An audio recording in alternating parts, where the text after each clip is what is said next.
Hello, everybody from Costa Rica. This amazing, amazing place. Check it out. Check out the volcano behind me. Oh, maybe I'll stand right here. Yeah. Hi. Oh, isn't that volcano gorgeous? Trying to see how I can stand so you can see it and see me at the same time. Hi guys. Hey. Wow. Hello my friends. How are you guys all doing? Hey, it's Max. I am in Costa Rica at the Access 7 Day, one of my favorite places truly on the planet to come and visit. I look forward to it every year, and this year it's called The Gift. Yep, the gift of you. The gift of you. And it's called The Gift, but it is about you. And it's been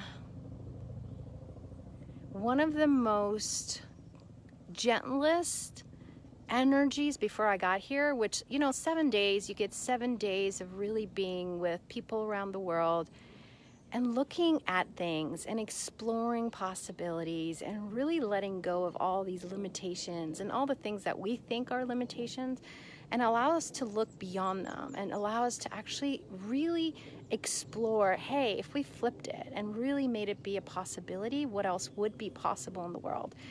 And of course, there's a lot of transformations that happen, and they range. Everybody's going to have different ones. For me personally, they've been one of the fastest ways to kick me in the ass by myself, kick myself in the ass, and be kicked in the ass, to really stop limiting me and to really explore the possibilities. And even this one, check out my hat. Happiness is just a choice, because it is. And how psychic are we usually to be aware that other people aren't happy, and then we think we're unhappy? Hi guys, hi Nayoko. So one of the things that I wanted to share was so much has been going on, like just physically, my body, just so much more ease, and at moments like we're letting go of a lot of what is it, the words called objectives, the objectives of this reality.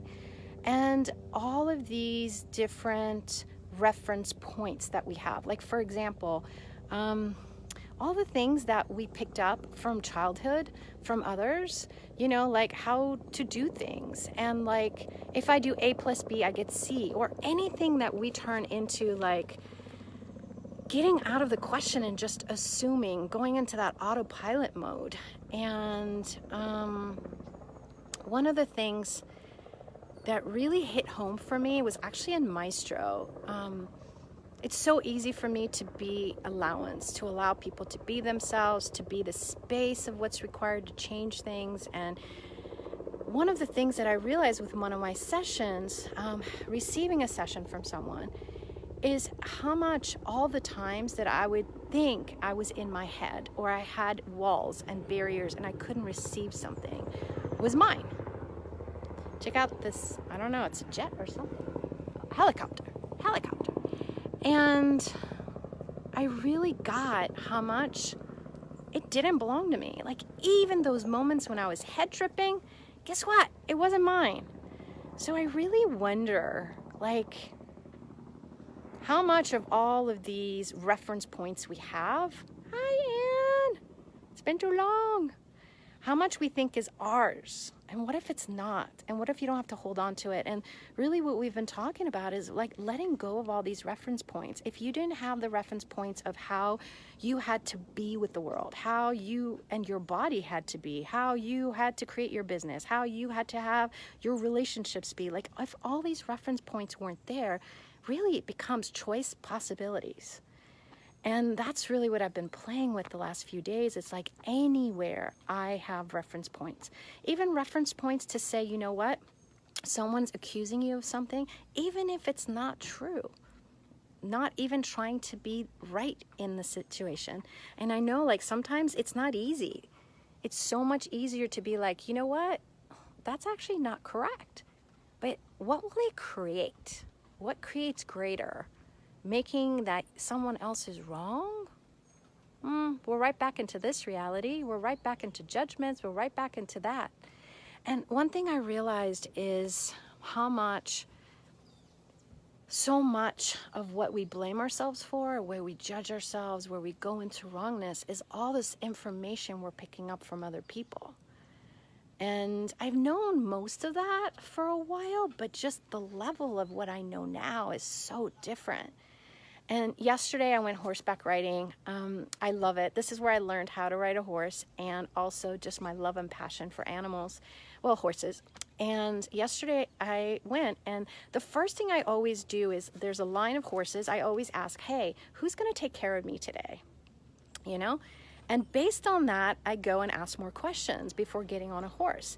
And we have this amazing farmer, and his name is Eric, and he's so magical, and he's got such great awareness of knowing how to pair up a person with a horse. And so, you know, in the past, I would have trusted his knowing, his expertise with the horse, heck of a lot more than mine. And yesterday I went down the road, and there was one horse, only one horse, who said he would take care of me, and beautiful horse. This white quarter horse combination with Costa Rican mix. And I started to talk to him, and I was like, hey, let's do some restoration of communion with earth, did some MTVSS, and I was so ready. I had picked my horse, the horse had picked me, and we were ready to go. And then Eric's like, oh, you, and he picked me first. He's like, come, here's your horse. And it was so funny. I actually looked at him, and I looked, and I was like, oh, no. And then he looked at me like, why? He actually asked why, and I'm like, I can't explain it, but no, that's the horse I want. And he said, no, that's my horse. And I said, no, the horse next to it. He's like, no, that's my son's horse. And I was like, okay. And then I had to like energetically ask in my head, okay, now who else can take care of me? And do you know, for that moment, of course, everyone's standing around like, what's going on? Because, you know, everyone's going to go with the trusting of whatever Eric's doing. And he's usually dead on. And he probably was dead on in this situation, but my body said no. And when my body says no, I listen. Okay, I'm going to trust me, and I'm going to trust my awareness of the information my body's giving me. It didn't mean that horse was wrong. It didn't mean Eric was wrong. It just meant, no, it's not going to work for me. And I ended up convincing him that that's how it's going to be. He had someone else ride that horse, which was exactly what that person required. That horse and that person together made a great combination. And what was interesting is I never went wrong. I never thought Eric was wrong. I never thought I was wrong. There was no defensive mode. There was no walls. It just was. It just was, hey, this doesn't work for me today. And we went, and he got me another horse, which his name is Ratoon. And I got to ride him again today. And it was so beautiful the way he matched me up with Ratoon. What I required yesterday wasn't the other horse. What my body and I required was Ratoon. And it was so interesting because I always ask, not just will you take care of me, but hey, can we have fun? What can I learn from you today? Because we can learn so much from horses. They're beyond this reality, and they have this gift that they have nothing in their head, and all they want to do is take care of you and have fun with you. And let you know when you're not being you, and let you know how you can be you. Not from this is how you do it, but they invite you to the energy of what it would be like if you were willing to choose those energies. And I know some of this doesn't make sense, because it didn't really make sense to me until like more in the last year of working with my horse Angel. And I keep learning it from a different space every day. And what I got yesterday was Terry ended up riding the horse that Eric wanted me to ride, and the whole time she was like, he's biting other horses, he's, you know, being aggressive, he's doing this and he's doing that. And it was so interesting because it didn't have to validate me. I just was like, oh, I get that. my body wasn't choosing that, but it wasn't about that. It was that my body was telling me this is not our horse for today. Because my horse was plenty aggressive and we had tons of fun, and there were moments that he wanted to run, and there were moments I was like, heck no, we're not. And there's moments he wanted to pass everybody else, and I was like, okay, chill out a little bit. But there were moments that it was about being totally out of control, relaxing and melting into the body of the horse and being with the horse and allowing us to canter, allowing us to trot, allow us to just move or do whatever we were doing. But it wasn't about what can I receive only when we're going fast. This horse was sharing with me all the places of truly where I'm not being me, where I'm still being like what is required of this reality. And also like how amazing of my own acknowledgement that I had to trust me and my knowing and what my body was sharing with me yesterday. Because my body talks to me all the time. Guess what? Your bodies talk to you all the time. And they're giving you information about your surrounding, but it's not just about your body. And what was funny is Terry and I talked afterwards, and we were just talking of like what a gift and contribution she was to that horse, and how much she was shifting and changing things for the horse, but how much was the horse contributing to her being perceived by others as being too aggressive, and where she has to be more space and not just come and ask for stuff. But so it's like, once again, it's all going to be different information, and it'll be different the next time you're on a horse or the next time you're talking to the same people. You're not the same person. They're not the same person. And that whole thing with this horse opened so much for me yesterday. So much. Like, gosh, we were just things we were talking about yesterday in class just reminded me so much of my dad and what a gift and contribution he was in my life, and also like how much he was my space of acknowledgement. Like he would acknowledge my brilliance. He would acknowledge that at the age of 7 I was giving him financial advice. He would acknowledge things in me that I don't know that anyone else even could have because he was doing it. And there were some real vulnerable moments yesterday that I really had to be willing to receive the gift that I be and the gift that we be to the earth. And when we do acknowledge our gift of contribution by being us, by being everything, not being nice. It's not about being nice, but your willingness to be you, willing to be kindness, willing to be a bitch, willing to be whatever energy is required to create, generate, to change things, and really be that conduit of change. And everything you've ever been and done, what if it's not a problem? What if it was never a wrongness? And it's exactly the energy that brought the capacities and abilities of what's available now. And, you know, it's so easy for us to look at our friends, to look at our family, to look at others and see the greatness in them, to see the gift that they are, the gift of contribution. Even when they're being a bitch, guess what? They're now contributing you energies that you are maybe refusing. And if you're willing not to refuse it and allow all those energies to actually contribute to you with no point of view, what else would be possible? Truly, what else would be possible? And I'm always asking questions and following the energy. And I know it's sometimes crazy for people because they want to do it their way. They figured it out and they want me to do it A plus B equals C, and I don't, and it drives them nuts. And one thing I realized is like, I had to acknowledge how much I'm willing to be the energy of what's required to change and create. So where are you being that? And you haven't acknowledged it. And if you were willing to acknowledge it, what else would change for you? Truly, what else would be available for you and the world if you were willing to be and have that? Just that acknowledgement. I mean, acknowledgement is what exponentializes. So what have you not acknowledged today that if you acknowledged it, would allow you to receive everything that you've been asking for? And it starts with us, and it starts with us choosing. And last night was so interesting. At lunch, we had the signing of the Elegar agreement and the contracts for new investors, and just watching them light up, people who never thought they could become investors, people who never thought they could actually be able to own something of their own.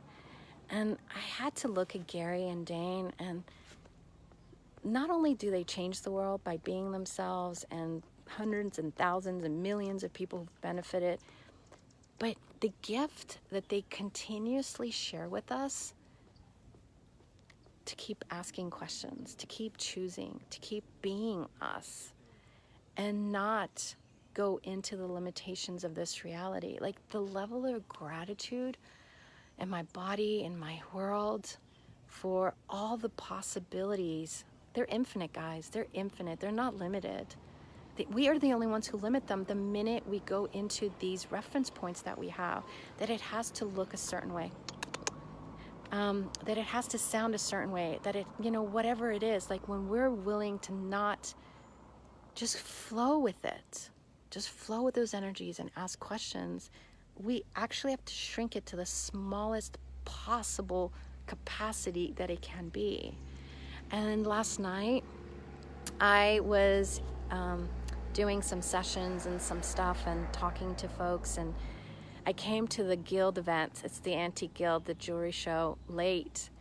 And I really had no plans of like buying anything or anything. It just was like my body coming to experience the jewelry. And I saw my friend Francesca, who's a troublemaker, by the way. She's awesome. And she's like, oh my God, I have the perfect piece here. She's like, I've got something I've got to share with you. She didn't say perfect. We don't say perfect. And she put on this necklace that just, it's so funny because like when you first hold it, it's heavy. It's platinum with sapphire everywhere and diamonds everywhere. But yet the minute that she actually placed it on my neck, it melted in my body. I no longer felt it like something being on me, but it was part of me, and I was part of it. And I love that. There's no words, guys. There's no words.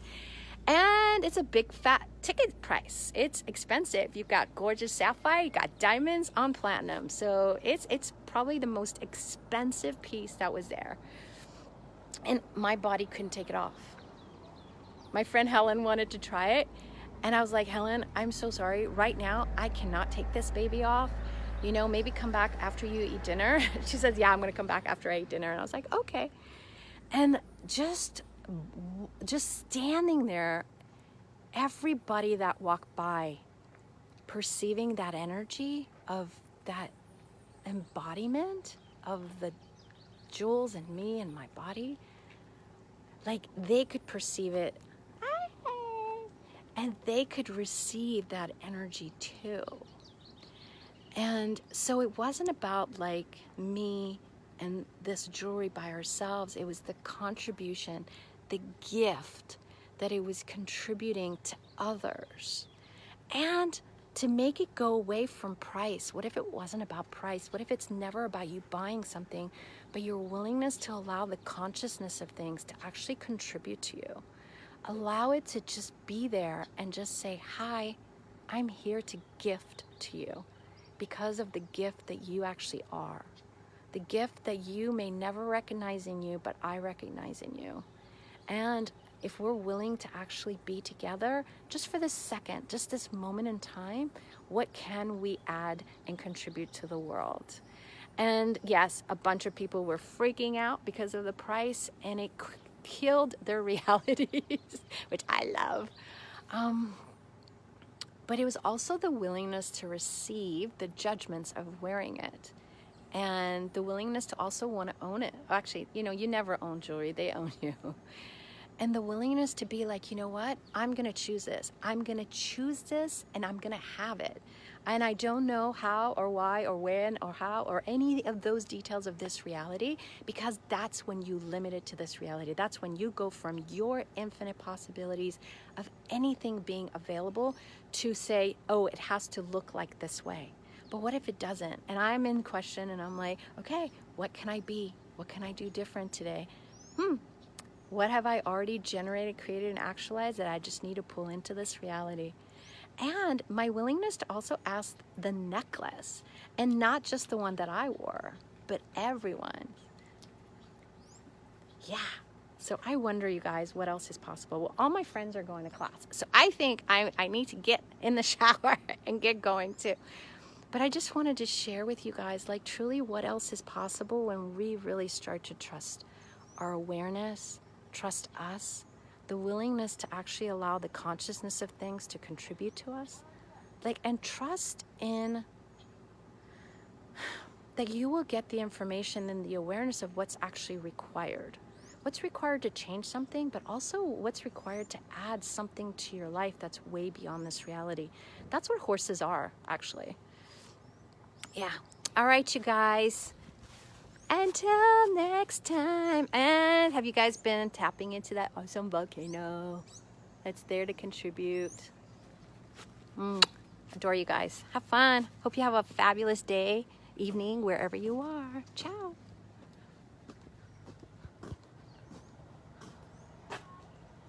Maybe I'm not saying ciao. All right, let's see.